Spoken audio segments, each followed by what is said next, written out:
മറ്റു വാർത്തകളിലേക്ക് പോകുമ്പോൾ മുഖ്യമന്ത്രി ചർച്ചകൾ സജീവമാക്കി BJP. നിയമസഭാ തെരഞ്ഞെടുപ്പിൽ വിജയിച്ചതിന് പിന്നാലെ 2 കേന്ദ്രമന്ത്രിമാർ അടക്കം 10 BJP MPമാർ രാജിവെച്ചു. നരേന്ദ്ര സിംഗ് തോമർ, പ്രഹ്ലാദ് പട്ടേൽ എന്നിവരാണ് രാജിവെച്ച കേന്ദ്രമന്ത്രിമാർ. ഇരുവരും മന്ത്രിസ്ഥാനവും ഉടൻ രാജിവെക്കും. ഇതോടെ കേന്ദ്ര സർക്കാരിലും അഴിച്ചുപണിക്ക് കളമൊരുങ്ങി. മധ്യപ്രദേശ്, രാജസ്ഥാൻ, ഛത്തീസ്ഗഡ് സംസ്ഥാനങ്ങളിലെ നിയമസഭാ തെരഞ്ഞെടുപ്പിൽ മത്സരിച്ച 12 BJP MPമാരാണ് വിജയിച്ചത്.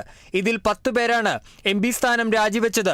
മധ്യപ്രദേശിൽ നിന്നുള്ള കേന്ദ്രമന്ത്രിമാരായ നരേന്ദ്ര സിംഗ് തോമർ, പ്രഹ്ലാദ് പട്ടേൽ, MPമാരായ രാകേഷ് സിംഗ്, ഉദയ് പ്രതാപ് സിംഗ്, റിധി പഥക്, രാജസ്ഥാനിൽ നിന്നുള്ള രാജ്യവർദ്ധൻ സിംഗ് റാത്തോഡ്, ദിയ കുമാരി, കീരോരി ലാൽ മീണ, ഛത്തീസ്ഗഡിൽ നിന്നുള്ള അരുൺ സാവോ, ഗോമതി സായിയ തുടങ്ങിയവരാണ് രാജിവെച്ചത്.